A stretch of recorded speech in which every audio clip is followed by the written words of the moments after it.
This time it's 5 classic trials bikes of the 1970s.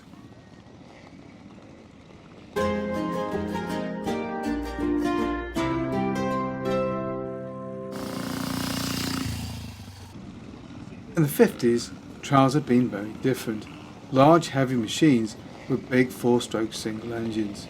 But by the last part of the decade, the lightweight 2-stroke had come to the fore. And indeed, these machines would come to dominate the sport into the 1960s and early 70s. And so here are 5 classic trials bikes of the 1970s. Alta Suzuki. The Alta Suzuki was a miniature trials bike machine developed by Peter Gaunt after he'd left the Royal Enfield trials work team in the 1960s. He joined Suzuki GB when the company was part of AMC Group, and at first he rode a modified 250 twin or a B100P lightweight. Once Suzuki were on their own, Gaunt continued his theme with some success, using bored-out 128 machines. In 1969 he began to produce replicas of these machines. Sometime after this, Suzuki changed direction to link with Alta while retaining Gaunt as a rider. Subsequently, Gaunt would leave to produce machines under his own name. At that point, Alta was still modifying essentially Suzuki engines and frames. But in 1969 a new machine appeared that was indeed strikingly different. The new machine made use of a Suzuki B105P engine bored out to 118 cc's. And this was fitted with the standard 3 gears but now had a high and low ratio, making the machine effectively a 6-speeder. And this was fitted into an all-new, innovative lightweight alloy monocoque frame. But unfortunately, and perhaps largely due to its unusual construction, after all motorcyclists don't generally like change, the machine was not a sales success. So in 1970 this was replaced by a conventional steel tube frame, which was even lighter incidentally. Unfortunately, in the late 1970s, Suzuki drastically raised the prices of their engine units, making the Alta commercially untenable and bringing an end to production of the Alta Suzuki.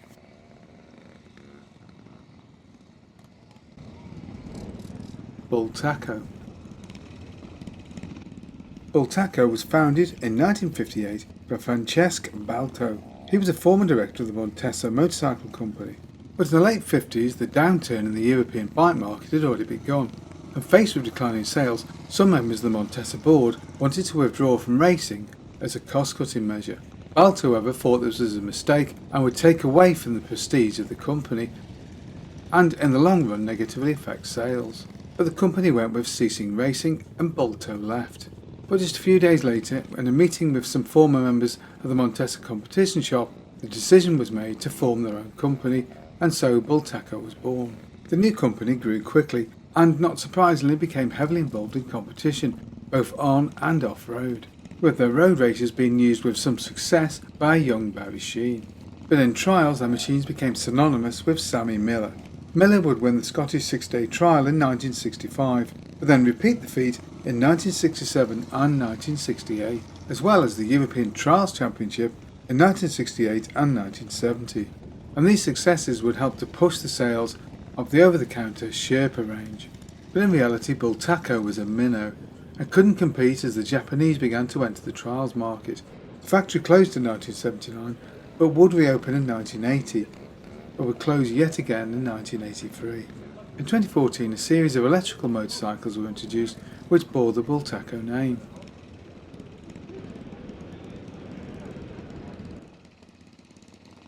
Beamish Suzuki.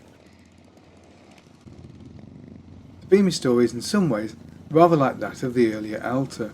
In the early 70s, sales of Suzuki motocross bikes into the UK was being handled by a Brighton-based firm of Beamish Motors. It was run by Graham Beamish, a former BSA Works rider. In 1974, Suzuki sent over their RL250 trials bike. Beamish soon realised that the machines had a number of shortcomings, so enlisted Brian Fowler to help modify the machines to make them rather more competitive. Improvements were made to both the engine and the chassis, with improved combustion chambers and a heavy flywheel to make it more trial specific. A total of 50 machines were thus modified and sold out quickly. However, elsewhere in the world, unmodified versions of the machine sold very poorly, so Beamish made an offer to Suzuki to buy up all the unused stock of the RL250, who, given the international failure of the machine, were all too willing to hand them over. And so the next generation of Beamish was born, but this time much more heavily modified, with Beamish having his own frames constructed, being constructed of Reynolds 531 tubing, resulting in a lighter and ultimately much more successful machine. And so pleased with Suzuki that they gave Beamish the worldwide manufacturing rights for all Suzuki Trials machines, an arrangement which would last till the end of the company in 1981. Fantic. Fantic Motor was founded in Italy in 1968 and would have some early success in the United Kingdom, selling 50cc machines taking advantage of the early moped laws, including their truly amazing chopper model sold from 1972 onward. And so Fantic were able to employ the money that these bikes brought in to develop a range of trials machines, which would be successful in the late 70s and early 80s, including 3 wins at the Scottish 6-day trial. Throughout this period, the company made use of Italian 2-stroke Minarelli engines. The company had been bought up by Yamaha in the 70s, although in 2020, Fantic Motors would purchase Minarelli.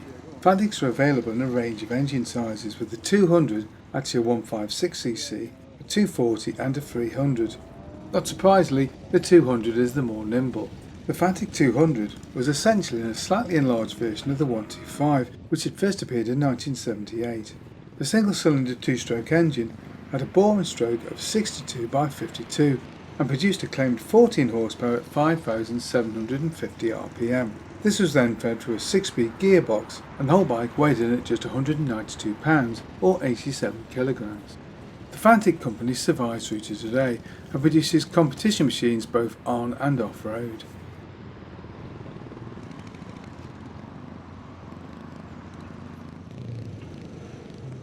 Ossa.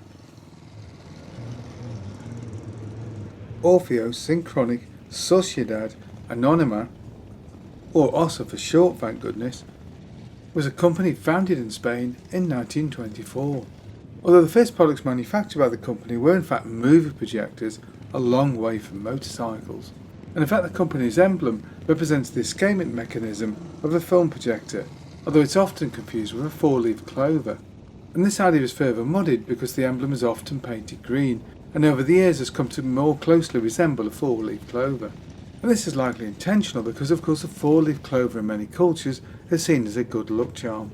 Like so many motorcycle companies in the post-war period, Ossa would make use of the DKW RT125 motor as a starting point for an all-new range of 2-strokes, and a heavily tuned version of the engine would be used in Grand Prix racing in the late 60s with some considerable success, but in Grand Prix against the much more powerful Yamaha V4 2-strokes. But by the 70s, with their Grand Prix bike no longer competitive, the company turns its attention to off-road competition, including, of course, trials. They brought in British rider Mick Andrews to help design the frame for the machine, and indeed Andrews' hard work developing the machine was soon vindicated, with European Trials Championship wins in 1971 and 1972, and with Andrews himself using the Ossa to win the Scottish 6-day trial on 3 consecutive occasions, in 1970, 71 and 72.